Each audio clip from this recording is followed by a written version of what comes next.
I'm Brent Leary. I'm Paul Greenberg. We are the CRM Playaz. And that's really all that needs to be said. What? We're not bringing anything? Oh, you mean that? That. Exactly. I was getting frightened for a minute. I thought, have we lost it finally after 17 years? But no. No, I would say we lost it about 15 years ago. But nobody actually said anything to us about it. So that's all. They just don't show up. Speaking of no show, I know. Not showing up. This is 2 days or weeks in a row. Without... He was there last week, remember? But he came late. Yeah. Wait a minute. There is a Momentous Finn sighting. Oh, thank God. Oh, here it is. God. Kia Oram. That's a car, ain't it? A Kia. That's right. I'm going with something Polynesian, like Hawaiian or something. Please pass the Kia. Yeah, I'm saying it's Polynesian or Hawaiian or something like that. I'll go with that as my guess. Sven wanted to really make sure this one got in because he sent it twice. Yeah, no, you know what? That's is that the same StreamYard thing? Different. Yeah. No, we got it this time, Sven. We made sure. Yes, we did. I'm going with Hawaiian or Polynesian of some kind related, which is Hawaii related. How many different kinds of Polynesian is it? Well, it's actually it could be. Here's the thing: Hawaii is really not a Polynesian. Aside from being a state, it's not a Polynesian island. It's like Bali is a Polynesian island. So it's technically what I'm saying isn't even legitimately real because it's not. Polynesian and Hawaiian are two different groups of islands completely, right? And they're not even in the same. Well, they are. Well, let's see. They are in the same ocean, but one's Hawaii's way north and Polynesia's and its various components is way south. All right. Well, we'll just wait on Sven to let us know if you're right or not, because I'm pretty much confused after that explanation. So Well, I want to say Hawaiian, but it's not really a language, but it is a dialect. Well, it's a language, I guess. It was a language. Oh, wait a minute. What am I seeing? Something else here? It's Maori. Oh, wow. So, well, no. Is Maori like a language? But because I went to high school with a kid named Chad Maori, and he spoke English. Spell it like that? Maori? I don't remember how he spelled the damn thing. It was like 50 years ago at this point. So let me see if that's technically a language. It is Polynesian. Shout out to Chad, by the way. Yeah.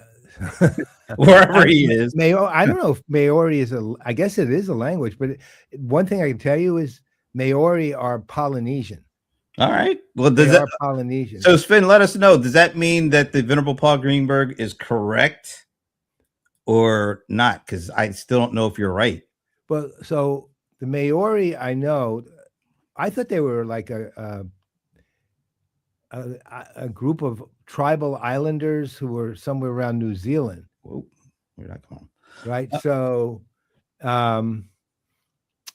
Sven, don't leave us hanging I'm just here. not. I'm assuming Maori is a language. I mean, Sven knows, man. He's got it. Yeah. I mean, I would say, that's what I said. Hawaiian is really not a language anymore because they speak English now officially. They are a state, but well, maybe it is. I don't know if they keep it, but Polynesian is Polynesian. I don't know if they're dialects or they're a language. I don't know. I don't know, but Sven, please let us know what the hell it is so we can move on. Yeah, well, I'm saying it is a language. That's your final answer, right? My final answer is it's a language. All right, Sven, let us know if he's right or not. In the meantime, yes, we are still bringing the as. Make sure you got to really pronounce those Z's, you don't want to have any. Don't want to soften the letter a little bit. No, we don't want no softness. That would kind of ruin the show. All right, so this is going to be a really interesting show because we do have our usual Dr. Michael Wu taking the lid off of AI that's coming up in a few minutes. And then after that, we're bringing some dudes that we've known for years, but not the way that they're known for going forward because they're switching things up. I mean, they're like, founding stuff. Founding stuff. That's exactly the terminology that they probably really love to hear about what they're doing. They're founding stuff. By the way, New Zealand. So you weren't there. That's what I said. It was right near New Zealand. It's Oh, not really New Zealand. Hawaii. I thought no. Hawaii. After that, I said when we were discussing language versus dialect, I said it's a tribal group of islanders off New Zealand. Maori is a population. So it's a tribal group of islanders off New Zealand. That's what I said. So that doesn't mean that we need the language. The question is whether or not Maori is a language. Now, it's a population. I knew they were a people. Finn, you got to make these things easier, man. No, it's okay that he goes difficult. I think I like that. I know. I'm proud of myself that I got the general vicinity on. You got Hawaiian. A population. Well, I said Polynesian. It was my second half of the Hawaiian thing, so I'm even proud. I think Finn is trying to outsmart himself too much here. We need languages, Finn. No, the Maori are a people. Oh, now he's saying it is a language. Okay, there we go. Okay, so it's a group of people who live on islands off New Zealand, and some, of course, many live in New Zealand. Maori. So that's we Maori. Call them the Maori. Maori. Right, and it's wouldn't not the language be Maorian or something like that? Maorian. Yeah, hold the Mayo. I don't know. Yeah, hold the Maorian. Oh yeah, no, that's right. Maorian is. Are you sure it's not the Mandalorian? I was going to say and Grogu. Maorian and Grogu. That's exactly what I was going to say. Thanks, Finn. All right. Well, we literally spent way more time than I was expecting on that, but at least I think we've come to a conclusion. Their language and they are population. Yes. I'm going to give you credit. New Zealand is English. So. And we're going to make you right. Oh, wow. One of our guests in the green room says it's a language and a people. So he had it right. I should have looked at it before. Well, and it's pronounced with two syllables. Maori. He just put that up. Look at the time of it. Oh, no, I was reading it in the. No, but look at the time of the comment. 3:08. It's 3:08 now. Yeah, but he added that other part in there that I give him credit for. It's he gave me the pronunciation, so I'm going with that. Maori. Oh, Maori. Yeah, so we were all off. Yeah, I still think it's wow, Maori. Now that's new. I used Roger Maris. Oh my God! What he hit the 61 home runs? That's right. Roger Mari. Wow. Okay. Let's move on. We spent a lot of time on that. Let's move on to some housekeeping. Did I get it right? You got that like smooth this time. I didn't. There was and you got as totally smooth. You got housekeeping smooth. You got to be careful when you say I got as smooth. That's kind of getting a little. Gotta be very careful with that one. All right, let's move on. Curse Austin. Curse Austin. Next week, I'll be in Sea country. I'm bringing my full Ram ensemble, and I'm going to be wearing it loudly and proudly as I walk through the streets of Seattle when I go to Crafted by User Testing. And I'm only doing this because Susie Pinner invited me. I would normally take a pass on going to Seattle during a time when the Seahawks are the reigning Super Bowl champs. But I'm doing this for Susie. So I will be there. And Liz Lemon. Liz Miller is going to be there. Rebecca Wetterman is going to be there. Mike Fawcett is going to be there. And we're all going because of Susie. How about that? Pretty much. And I'm going to be calling out any Sea fans I see, by the way. So we're going to do a watch party show? Nothing? I don't know. We got to figure that one out. Because quite honestly, I'll be out there next week this time. So maybe I'll be able to snag Johan Reed or oh God, why am I blanking on his name? Who? You know who he does. Jamie Anderson. Yes. Maybe I'll be able to snag one of them to join me for our guest segment for next week's show. How about that? I'm gonna I'm going to press Susie. I'm going to say, look, Susie, you got me out here in the midst of CHAG country while they can give me all the business since they're the reigning NFL champs. You better give me Jamie Anderson or Johan Reed. Yeah, because we also have No BS with Bob Stutz coming up next week too. Oh my God, that's like man, that's some good stuff. That would be amazing if we get one of them and then Bob. That would be fantastic. Did Jamie work with Bob when they were both at SAP, or was Jamie had already moved on? Yeah, they know each other really well. Okay, extremely well. Okay, cool. All right, that'll be good. Good. All right, so that's next week. Hopefully, we'll be able to put all that together. Seems like there's something else I wanted to mention too. Oh yes, this is cool. This is one of those that segment I'm trying to launch because I just like launching new stuff. Yeah. Shout out. Yeah. I'm glad you remembered what I called it because I know. Didn't. I know. I was struggling. I was like using all that segment. I like to I started talking Majoran and stuff like that. Marin. Isn't that Sandy Lowe's husband's name, Marin? That's right. That's right. David Marin too. All right. No, this is cool. So I got this. Let me see if I can bring this up. All right. So I got this. I'm sure he won't mind me showing it. I got this notification from Andrew Nebis. Am I saying his name right? Yeah. Yeah. Well, actually, that's a good question. I only call him Andrews, but it might be Nebis. I'm not sure. We'll just say Andrew and then call it a day.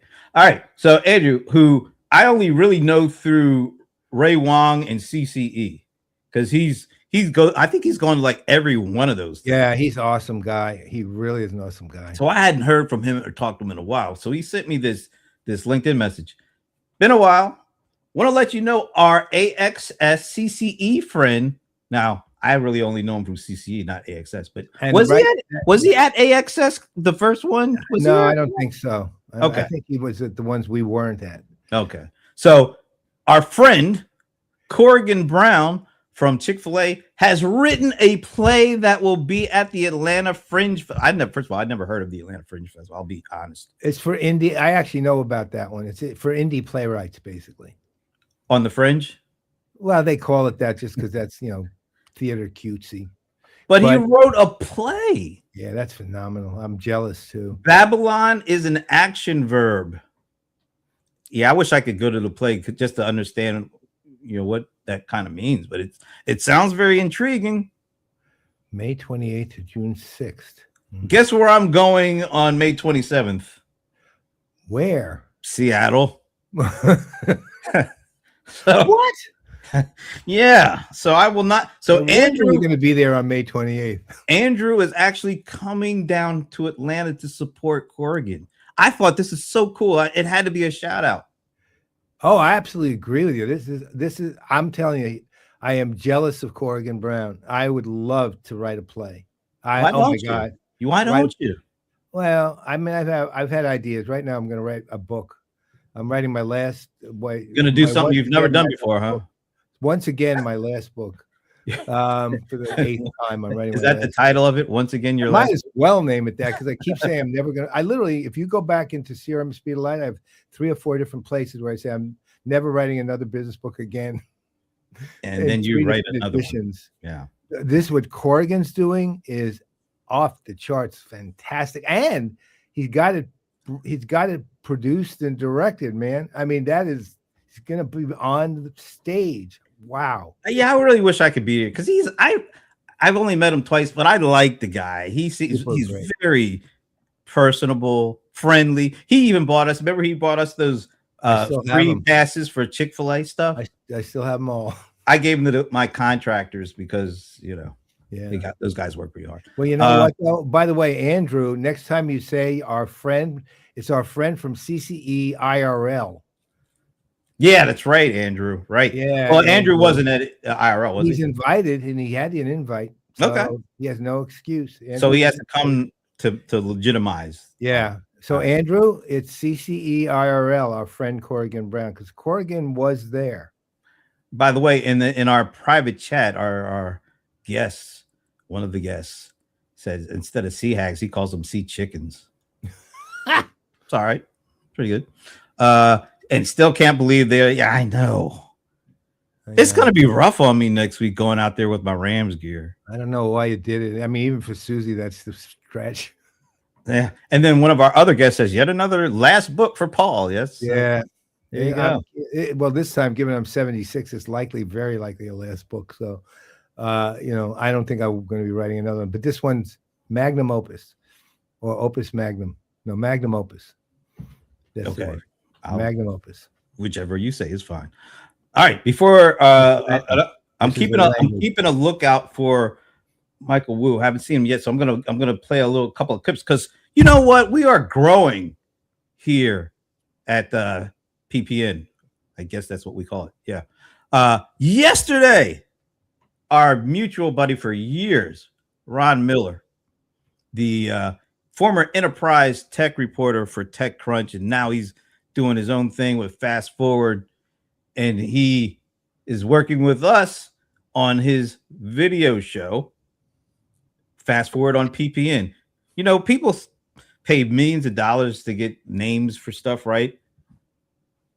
We just call it Fast Forward on PPN, and it fits. It really works well. Anyway, yeah. So yesterday he had his very first guest on, Aaron Levy, co-founder and CEO of Box.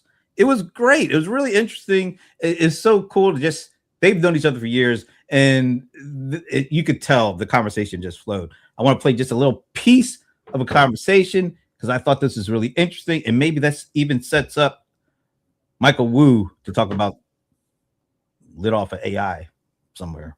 This is Aaron Levy talking about why he thinks there's a very big misperception when it comes to what AI is going to do to jobs.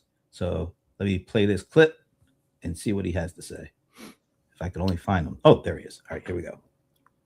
I do believe that we're in a race with China. The tech industry is almost single-handedly doing everything possible to lose that race. If we end up scaring people about the power and the value of AI, absolutely people aren't going to go for it. The work that we have put most AI on, I'm more excited about hiring more people for those types of jobs. AI is making them even more productive, which makes it even more interesting to go and be able to get the higher velocity and output of that work. I see the other side of this, which is if I can automate something in the organization and make an actual human more productive, assuming it's an area where there's still more demand to do that type of work. And in most of our organizations, we still have more demand than we can kind of meet. Then actually, I want to hire more people to do that. And I think that's the part that a lot of the labs and some of the maybe more doomer mindset kind of misses is this idea that we're just going to take the current fixed amount of work that we do, and AI is just going to eat into that fixed amount of work. And then obviously labor is that remainder that goes away. But what I tend to see is that the work just expands based on the kind of tool capabilities that we have. And I've seen no evidence at any kind of macro scale where that doesn't happen. What do you think about what Aaron just said? For the most part, I entirely agree. Look, ultimately, AI is, or it should be, and should be seen as something that's in service of humans. And it reduces, let's say it increases productivity. Sure.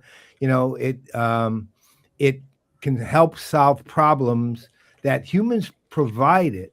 And at the same time, you know what it's like? It's like, you remember when we would always talk about chatbots in the early days around the customer service side, which is it would take care of all those things automatically that then would free up humans to do this other more detailed or more, necessary human, human to human work.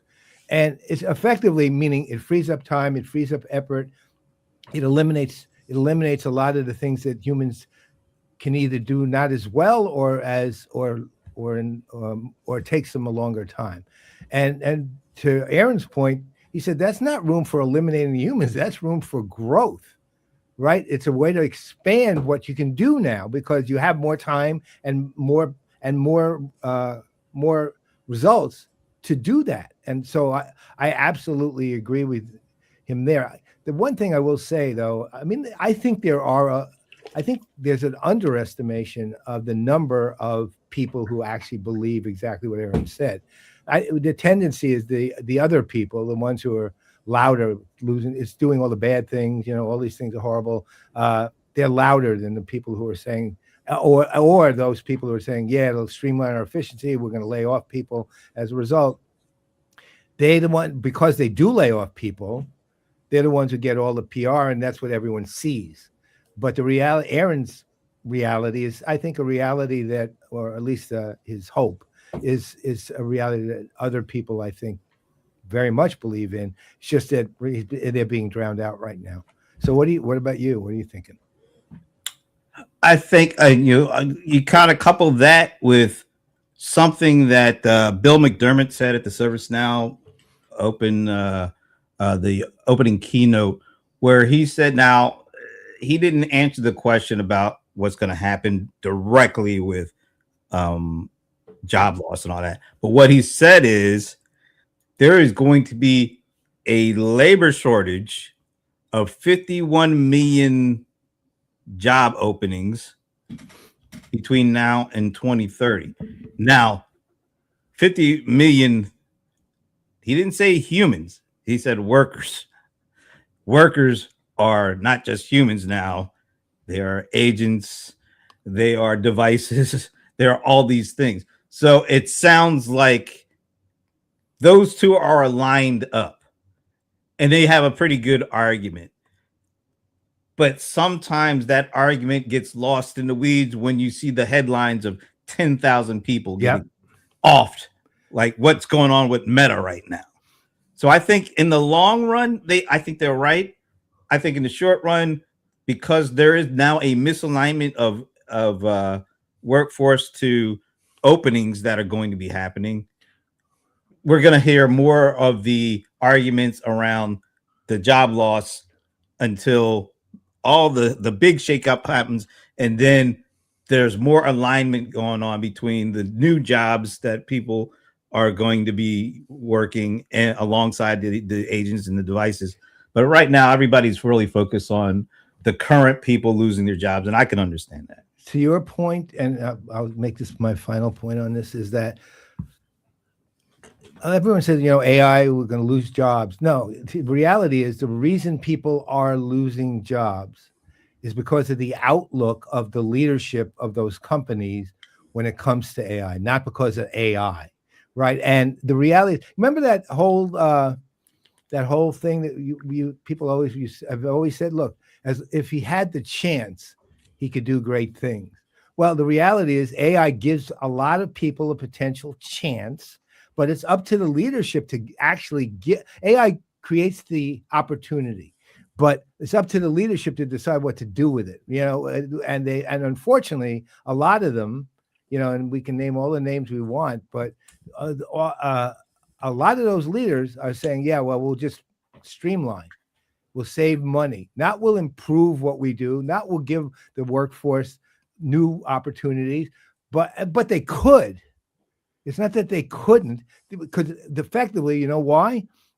Because they are saving money. It's just they're not spending it on the workers, right? That's the difference. On the human workers. Right, the human workers. Well, that's, to me, that's workers. AI is. Yeah, but that definition is changing. I know. I'll just keep my own and make it clear. So human labor, they're not spending it on human labor, right? Mm-hmm. They're spending it on other things, or they're not spending it, and they're saying we're more profitable now, which they're really not, right? So that's the part that really, it's, if you want to look at this, it's up to the leadership of these companies to make those decisions based on the opportunity that AI is creating, because they are actually people are being more productive. AI is helping save money and streamline things. But what you do with what you've saved is is really where the decision lies. And all these loudmouths out there are the ones saying we're laying off 10,000 rather than we'll give 4,000 opportunities that they didn't have to really help us expand our workforce. Yeah. All right. Let's bring in the one and only Dr. Michael Wu, because I have a question for you, sir. First of all, thanks for making time to join us. Hey, I should be here always. And the lid, is that a new lid, or is this one we haven't seen in a while? Because it looks. I think, I'm not sure. This one, I think I do wear this one pretty frequently. So Okay, okay. How All many right. do you have, by the way? Wait, before how many? I know how many hats 30 Brent something, has. probably somewhere between 35 and 40. Wow. I think recently I retired some old ones. Wow, you retired them. Okay. I haven't retired them, and I'm way past 30. Yeah. Anyway. The underestimation of the century, way past 30. All right, I want to ask you this because we're in 2026 and the focus is never been more on all this AI stuff. Yes. It feels like more people have something to say about this stuff than ever before, and everybody's getting further and further entrenched. But from your perspective as a data scientist, as an AI guy, do you feel the knowledge at the top of this AI kind of ladder is getting to a point where there's a better understanding of where things are going, or are we still? I still don't know where we're going with this, even though we've been dealing with this for a while. Are we closer to knowing, or are we still in the process of we don't know what we don't know right now? Yeah, I think there's always going to be something that we don't know, right? There's you know, that's just nature of the future, right? I mean, even with technology that's very well understood, like CRM or ERP or any technology that's well understood. Right? If you ask what's going to happen to those technology, you know, uh, 2 year, 5 years down the line, right? You kind of have an idea, but there's always something that you don't know, right? I mean, so that's true of any technology. So let alone something as not well understood as AI, right? And this as disruptive as AI. So yeah, so there will be always something that's not known, but I think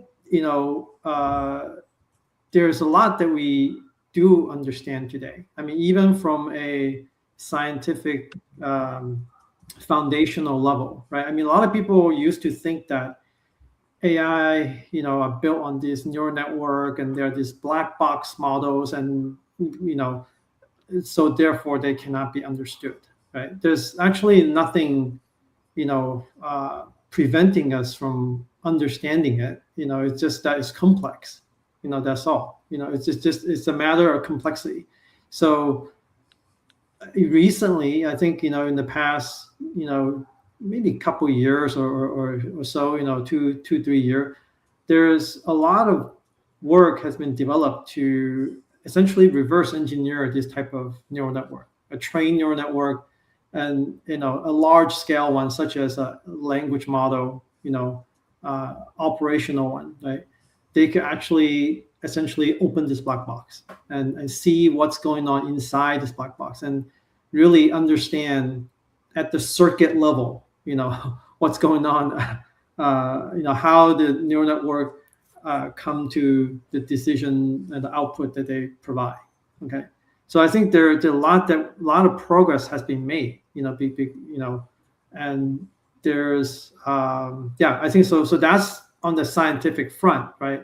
I think certainly on the application front, there's also a lot has been experimented, right? I think people are doing pilots and for a long time, and those who are able to find a way to operationalize it economically will operationalize it, right, and at scale, right? And those who haven't, will probably continue to find ways to optimize, how they would deploy it in a way that's economically feasible. So I think the direction is definitely, clear that there is not a future without AI, right? So AI will be just as pervasive as a computer in our daily life, in our work, in everything that we do. There's just So in that respect, that's firmly, I would say, no one would argue that's the case, right? So I want to maybe respond to Aaron Levy and maybe Bill McDermott's kind of comment about worker and job displacement and so on. Because I think that is important. That is a topic that I genuinely am also passionate about.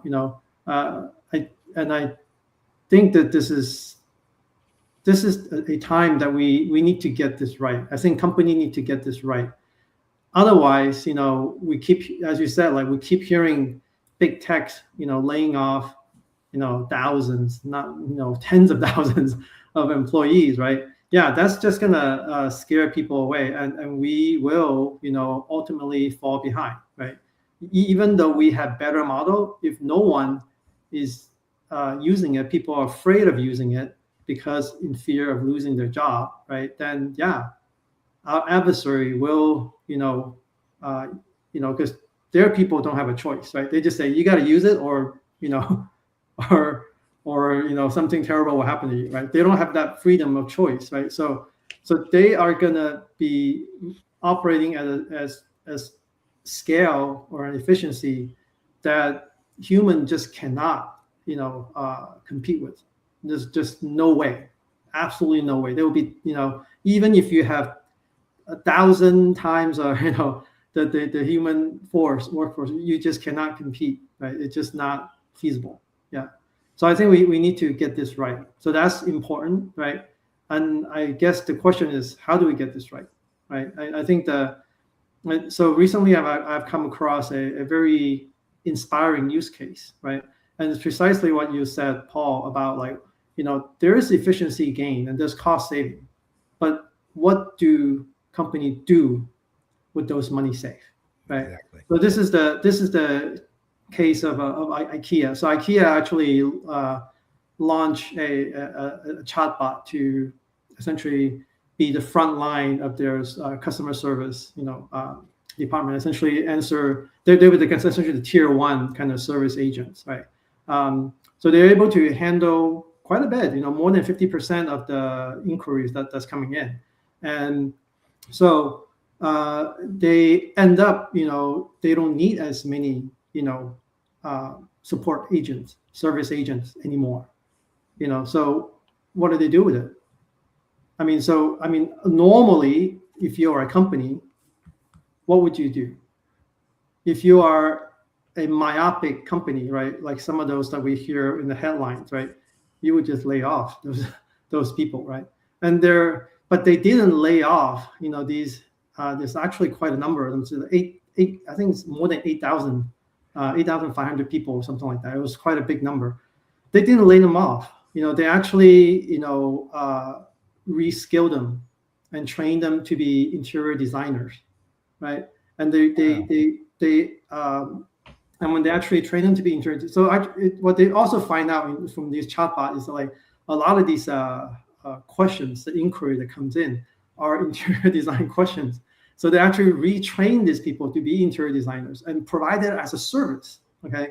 And that's actually a growth mindset rather than a cost-cutting mindset, right? I could provide this service to drive more revenue. And guess what? They actually drove like 1.3 billion euro, like almost 1.4 billion US dollar, in revenue, in gains, right, from providing this new service, right? So yeah, so it's like yeah, go ahead. No, you finish. Yeah, what I want to say is like, it's like the workforce will change, the roles will change, right? That's gonna happen, right? But are you preparing your people and employee for that change?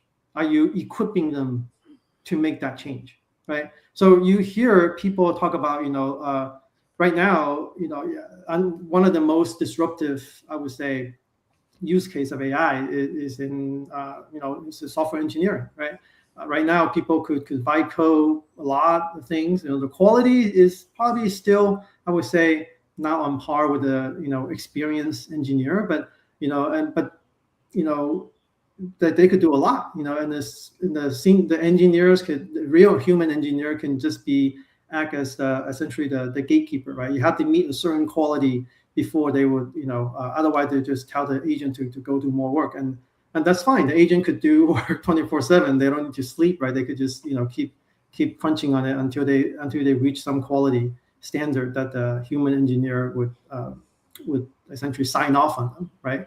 So I think that is the case. If that's the case, right, then I would say a lot of different types of engineer, their role actually kind of are no longer, I would say, as different, as it needs to be, right? I mean, a front-end engineer, is it really the case that they cannot do back-end stuff, at the middleware and the database stuff, or can they do ops as well, right? And yeah, I think the roles will change, right? Same thing as product management. You could have you used to be that, product management would define the product or, the feature and the function and everything. And then they probably have a different group, a different department, probably, like UX, the UI, design to design it, the user interface and so on, right? But is that really needed now? I mean, can a, PM also do design? I mean, you can, right? You can actually ask I mean, if you're the one who's actually envisioning this product, right?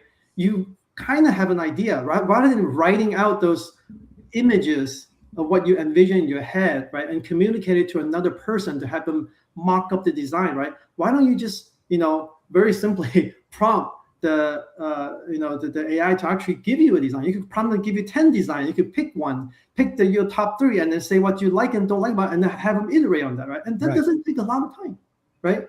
And does that mean like these UX UI designer are no longer needed, and so they should be kind of let go and lay off?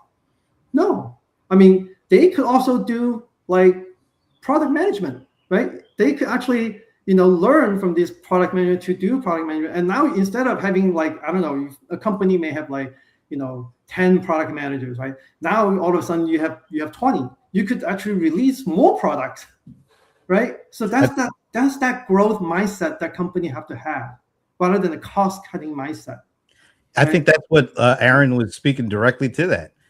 Yeah, exactly. I think people are, I think the way he explained it, people are looking at it like, well, if you get these new AI tools that do things really great, this is where the work is, so they can just take up all the space here. But what happens when you can get past this limit that was maybe put in place, and now that cap has been blown off? So what happens there? And that's where the opportunity, I think, is for new types of jobs or new capabilities within jobs that open up. But we won't be able to get the people's attention long enough to really think about that when there's 10,000 layoffs going on. That's the unfortunate problem that we have right now. It's the noise, the loudness is the problem. It's like the louder you yell, the more people are hearing it, right? And the companies, by saying we're laying off 10,000 people, are yelling extremely loud the way people are. I mean, ultimately, and it's kind of even interesting when it goes to your UI UX example. Ultimately, we're talking about emotional responses, right? Which AI does not have, right? Mm-hmm. And the reality is, for example, the genius of Hillel Cooperman and Jenny Lam at Oracle was not that they used AI to develop the UI and UX for Oracle, was they understood human behavior, they understood the impact on culture, they understood how people would feel when they saw something. UI and AI, the only thing it will be able to do is, oh, okay, you say it's having this impact, human being. Okay, let me take that into account, right? That's the best it's going to ever do.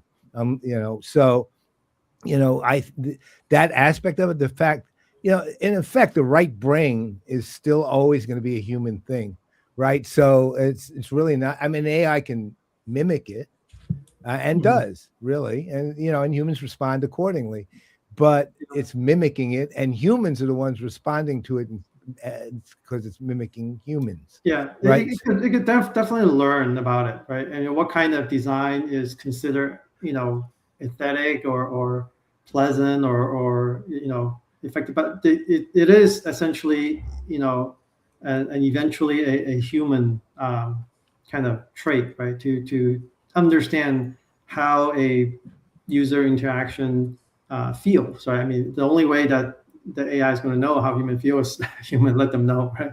So yeah, I think this curation and taste and all this stuff, it's eventually going to be more and more important as more and more, I would say, AI slop is being generated, right? So Well, you know, So let's do this because we're kind of running a little out of time, and I want to get our guys on. I want to do a little bit of a segue. I want to bring on the co-founders of Brief. I knew you were going to do that for some reason. What? I was just literally thinking that you were going to do exactly what you're doing right Well, now. this is going to be an interesting segue because I'm going to incorporate Dr. Michael Wu. No, I know. I get what you're doing here. You know what I'm going to do? Yeah. Oh, this is going to be interesting. All right, so a very short intro. No. It's got to be very short. We got 3 people. They know who they are, so this could be short. They know who they are. Hopefully our audience knows who they are. Our audience knows who they are. All right. Yeah, they know who they are. If not, You want me to just bring them on, or do you have a little something? well, look, all I can say is, look, Larry, Zac, Clint, they're awesome human beings. We know them all through their varying years at SugarCRM. In fact, Clint, I met in Sugar's 4th month of existence in 2004. That was before he was Sugar Clint, too. Yeah. Well, he was just becoming Sugar Clint at that point. They were 4 months old. They're still babies. These are 3. They're not only are they fantastic people, they're incredible executives. You know, they are also really, really innovative thinkers and visionary people.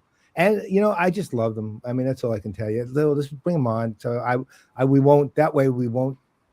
Otherwise, I would just take up the rest of the day. Yeah, we can't have that actually. No. So Larry, Zac, I'm still calling him Sugar Clint. I'm sorry, he's always been Sugar Clint. There it is. But now it's a personality trait only. But we first of all welcome. We want to talk, learn more about what you guys do. But since I have you guys here along with Michael Wu, I got to do this. I got to do a special Stump the Godfather brought to you by Calder. Because I think each of you will have a shot at answering this question. And we're going to do this real quick so we can talk about the music yet. No music yet. Well, I can hum. We don't have. No, let's not do that. All right. So, during yesterday's earnings call for NVIDIA, they announced expecting Q2 earnings to reach $91 billion.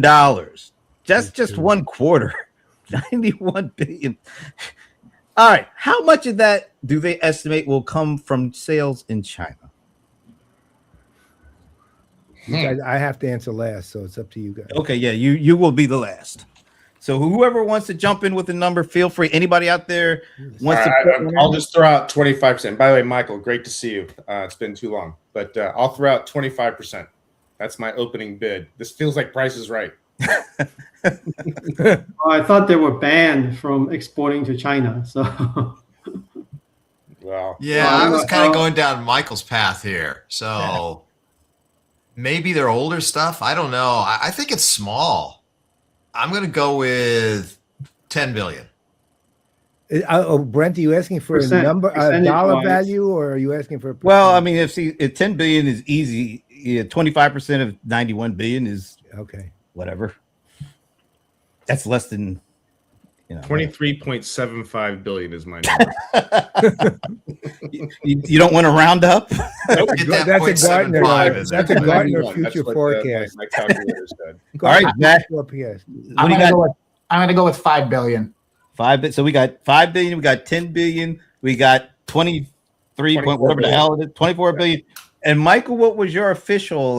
So I'm thinking because due to the export control, right? But so certain high-end chips are actually not allowed to export it there. But NVIDIA does a lot more than just I would say GPU for AI. They actually have a whole line of business that's for accelerated computing, right? And that I actually don't know if those are banned either. So that's makes me kind of question my own kind of reasoning, because there could be large chunk of, I would say, money coming from just, the work that they do before AI, before they jump into AI, right? They've been All right, digging around. Michael, I'm going to have to ask you for a final answer. Okay. Ooh, So- very Alex Trebek. Okay. Ken Jennings. 15 billion. That's But anyway. right. How much was that? 15. 15 billion. Yeah. Michael, you were all over it. Your rationale at the very beginning was right there, because guess what? They didn't say any money was going to be a part of that 91 billion. You know, I never guessed, Brent. Yeah. Oh shit. Let me guess your guess, Paul. Let me see. You know what? I'm stupid. I'm stupid. How about 2 billion? Oh well, thanks for playing along for something, guy. Oh well, anyway, I you think would, it's Stump the Brent. yeah, it was Well, if I'm being honest, I was leaning to sort of Larry's part of it, about 9-10 billion, somewhere there.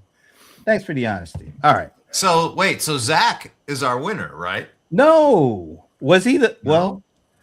I said I guess five. he did say 5 billion. So you I were gotta the give closest. Zac credit here. Yeah, Zac, yeah, all you right, had Zac. 5. Well, Price since is we're Right not rule playing says if prices. you're over, you're over. Yeah, Yeah, good. So we're Yeah, not that's doing true. prices. Price is Right rules. You're out. But Nope. We'll say Zac was the closest. Right? Zac, you are the winner. You get 75%. Although of I it. will give the venerable Paul Greenberg honor points because he did say. Well, by saying nothing, I was totally right. I literally, without, I said nothing. Okay. Oh, by the way, that was all brought to you by Kaltura. Thank you, Kaltura. And we will have some real, actual Stump the Godfather music coming up. Yeah. And we'll have a few announcements about what we're going to be doing with Kaltura coming soon. Yes. All right. Michael, feel free to hang out. We're going to talk a little bit about what these guys are up to now, because was it just last week you guys came out of stealth mode, or was it a couple of weeks ago? 2 weeks now, 3 weeks. We just announced our funding last week, so it's probably 3 weeks since we let people know what we were up to. So tell everybody what you guys are doing. Yeah, super excited. First of all, I want to thank you guys for having us on here. It's always so much fun. You know, we've known each other for decades now, and it's just great to get together. So thank you for that. So yeah, we got the band back together here. We're building Brief. Brief's the executive intelligence platform. It's the only system that specifically captures business decisions an executive makes, and the work they commit around them. So think about this. What was decided? Why was it decided? What do we need to decide next? What are people counting on?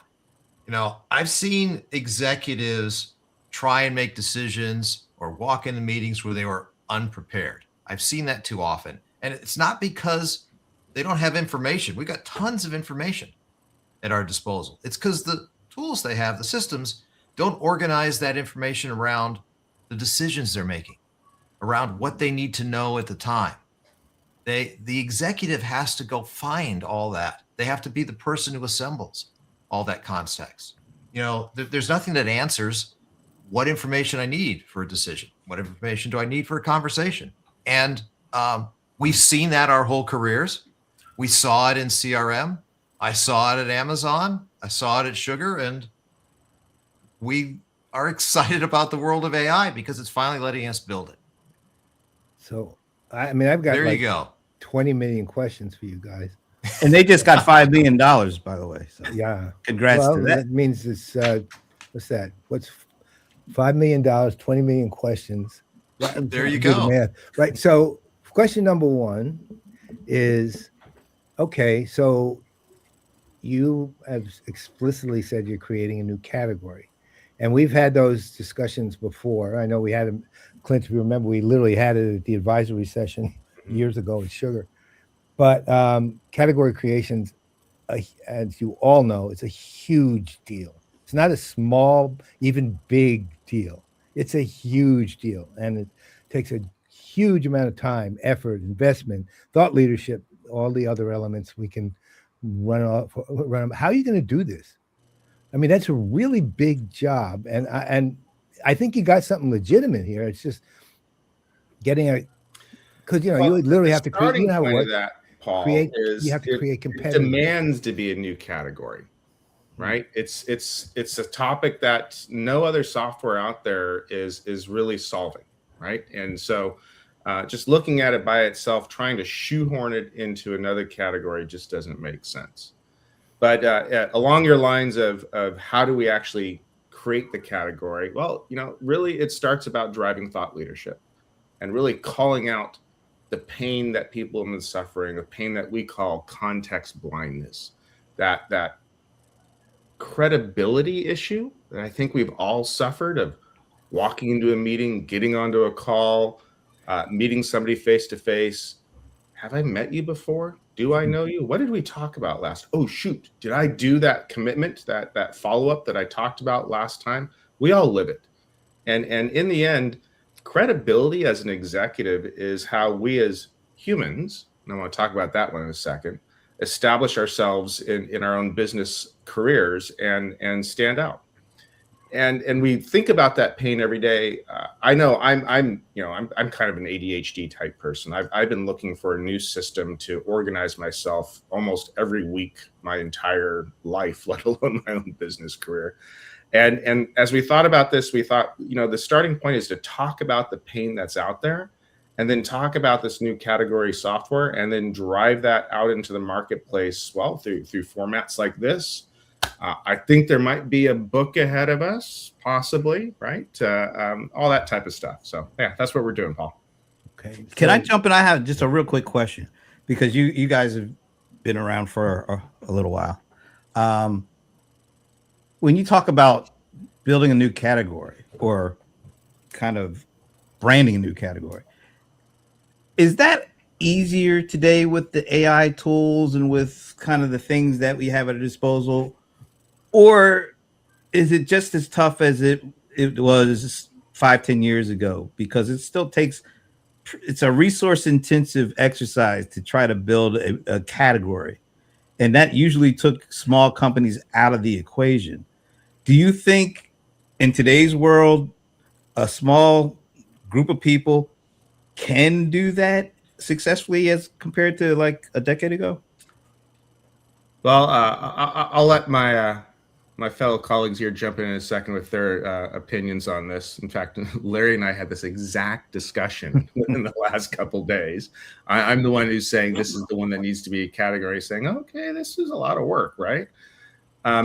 Yes, it's easier than ever to create content, Brent, but in the end, it needs to be something that people care about, right? You can fill the airwaves with chatter, but everybody's filling the airwaves with chatter. And we feel this is a topic that really hits home for everybody. Well, I think AI lets us be more productive. Okay. And to the extent that doing more, being more productive, lets us do more of what we need to do to educate people, to get information out to people, to help them understand the category. And by the way, when I say help them understand, that's a little bit backwards. Everyone has the problem. You walk into a meeting, what do I need to know for this? Right? I'm going to make a decision. What do I need to know for this? We hear that constantly. And what makes me optimistic about the category creation is that people get it right away. We did a ton of interviews before we came out, with the product. Now, to be fair, we've been looking at this for a while. We were looking at the problem back, if you think back to the CRM days, how do you prepare a rep to talk to a customer? That's a form of the same problem. Context blindness. The rep doesn't have what they need to know, but the information's there. They just, the tools weren't great at putting it in a format that prepares them for it. And the same happens for executives making decisions, executives in meetings all across the business. So it's not just a sales or CRM problem. But yeah, I think that people get it. I think that helps us when it comes to category creation. Absolutely. I feel like the category is kind of one that begs to exist, right? This is a set of problems that people are out there trying to solve for themselves, and there just aren't tools to do it for them. So the amount of excitement that we hear when we're talking to these design partners or talking to the people that we were interviewing as we were building the company is really incredible. So going to your tool, though, then, every executive, your general point, I agree. I mean, you're executive of the company, you've got certain things you need to know, need to do, and need to figure out how to do, and then results you'd like to see, and results you already had that you need to find out about that you don't actually know, et cetera, et cetera. But you're selling for us, Paul. Well, I actually really like your idea, right? But I will tell you though, the thing that's really intriguing and hard, I think, is every executive is a different kind of executive. So you have a guy, let's say Larry Ellison, who's an executive who's running, even though technically he's not, I guess, but he's running one of the world's largest companies in a specific area. Or you have somebody who's, let's say, the CTO of Coca-Cola, or you have a person who's a senior director or a vice president of ISVs in the healthcare sector. I mean, in other words, I can obviously name a million categories of a million job descriptions of a million executives, all of whom have pretty much broadly, they all need the same thing. Specifically, they all need something different. How do you handle that? Because there's a lot of different there. So I'm asking that question more from the technology. How does that work? Yeah, I mean, from a technology perspective, there's some interesting things that I think that we're doing that help us to understand the kinds of problems that the different executives in the different fields are facing. Number one, we're building something that is sort of founded in a knowledge graph. And the knowledge graph is how we take all of the different content that exists across ecosystems and organize it for those individual executives. The knowledge graph is particularly interesting because we've all got all of these different sources of information, right? We have multiple email addresses, we have multiple calendars, we have multiple tools that we're using over the course of our business. And we need to be able to pull all of those together and make sense of them so that an executive can understand not just what they're looking at today, but what's happened in the past in order to get them to this point. So our architecture fundamentally is about pulling that kind of stuff together. That makes it easier then for the LLM to reason across all of that information when you have it structured in a way that you're not reinventing all of that context every single time that you ask a question, but you're able to pull it in an effective way. Okay. And Paul, this is personal. It's very individualized in the sense that it's your knowledge graph. These are not things that are shared. In fact, for privacy reasons, these are not things that are shared, right? It's very personalized. It's very individual to you. So we understand what is in your sphere of you care about. We understand what you are looking at. And that lets us get very individual in terms of how we think about giving you these answers. Okay. So yes, to some degree, everyone works differently, but to some degree, everyone has the same problem, which is pull all this information together for me. And we can do that on an individual basis. So these are, I think you've said a couple of times, generally speaking, these are things that have been needed to help general executives for decades. The general need to have the right information at the right time to make the right decision going forward. What are some of the things, potentially new things, this might open up for executives to do, having this kind of tool and platform at their disposal to go beyond the things that we know they need, but what's out there that they don't even know they need that we think they're gonna need eventually? So I think this might, I'm kind of curious what Michael's perspective on this because he's been in the space that we're jumping deep into most of his career, which is all this data about people, about relationships, has been stuck in systems for a long time, and has not been able to pull it together easily. And what we see here now is with where technology is now, not just LLMs, but the AI predictive topic as a whole. we can do things that couldn't be done in the past. And I'm curious, Michael, is that resonating from your point of view? Yeah, I think the challenge with a lot of information that is not easily accessible previously is because a lot of those information are not structured. They're not actually in some kind of database or some kind of structure format, right? They're all over the place. They could be a memo, or sometimes it could even be on a sticky note or something like that, right? It's just all over the place. Information is everywhere, right? But I think today, with the current generation of AI, what they enable us to do is really, really good at understanding this unstructured data, and they can actually turn them into structure by applying tags and applying kind of your knowledge graph, right? Every node of the knowledge graph has some labels of what knowledge is, the context, right? Who created, when, how, and what is relevant for, and so on. All these, you could tag all the content you want, and we actually did that.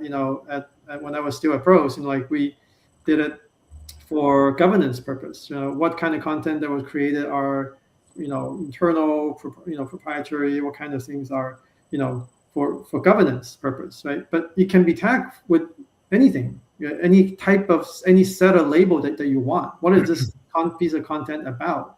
And it turned this unstructured content into something that's easily searchable, easily surface, and easily accessible at people's fingertip, right? So exactly that, right? Creating that structure, creating that context layer, and then that unlocks a ton of different possibilities. So you've got the historical view of what are all of the things that went into this decision, but you can apply some other AI techniques in order to look into the future and simulate possible outcomes of this decision, or simulate what might happen in the event that I cancel this meeting that I had on Monday with Larry, right? What effect is that going to have on the pace at which we ship the product? Being able to play out those decisions and see into the future are kind of incredible things that you can do, but it all requires that context layer to exist in order to be able to reason across it. That's right. Yeah. I think you could even, I think it depends on what kind of data, right? I mean, traditionally, predictive model are not super great at predicting kind of unstructured data as well. Everything was centered around kind of numerical data, right? Things that you could tabular data, right? Things that you could put into some kind of Excel table, right? So not all of it had to be numbers, but it could be text, or it could be something. But something that still could be organized into some kind of table, right? Some kind of tabular data, right? And those are very easy to kind of incorporate into some kind of predictive model, right? But when you have an image or a video here, a voice recording, a voicemail from somebody, right? Then it gets really hard, right? But to do large scale kind of prediction on those type of models, right? But hey, with language model today, right, that has multimodal capability, you could translate all those different modality of data or information into text. You could transcribe a voicemail. You could whatever kind of base model that you want to do your prediction on, right? I think probably makes sense to do in the text domain, right, or something like that. Transcribe your video, transcribe your voicemail, or take an image of your sticky note that you have somewhere, right? And then you would translate those, extract the text in those images, right? Everything that you want into all this common data of text, right? Once everything is in text, right, then you have the LLM kind of have all those serve as context, right, to what could happen in the future, right? And once you have all those information available, then it's actually a lot easier for the language model to make this scenario kind of, I would say, scenario modeling of what could happen, right?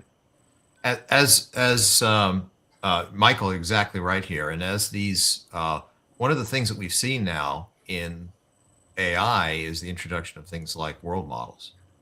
And part of what we're building here is a full world model of work. And that lets us do things like make quantitative predictions about a decision you make, how that might impact the future, or quantitative prediction about an activity. So my VP of sales having given me a new forecast in 3 days, that usually leads to him dropping his number, right? That's something that's harder for an LLM to do, but easier for a world model to do. So we're combining some of those things. I, as an executive, my calendar's busy. I have overlapping meetings on Monday, and one of them is with my VP of product, and the other is with a top customer. I gotta cancel one of these. What's going to be the impact of pushing the customer meeting off? How much is that going to piss them off or potentially impact their business? Versus I don't talk to my product person, and now is that going to lead to a delay of a decision around shipping the product and the timing there? Those are decisions that leaders in businesses make all the time. And it's our job to give them not just the information, but using machine learning, advanced AI models here, a sense of what happens if I make that decision? What happens when I choose between A and B? Where is that going to lead? And then understand, track, record that we did it, and continue to give them that information over time. So I think we're kind of just cracking the door on this stuff, and we're super excited about the kinds of things it's going to let us bring to decision making and to leaders in business. So one final question. Is it available? And if so, how do people get it? We are in early preview. Okay. With customers. We're limiting the number of people as we bring on right now to get people a chance to come on and for us to spend quality one-on-one time with people and learn. You can go to Brief.ai and sign up and get in the queue. So that's the call to action.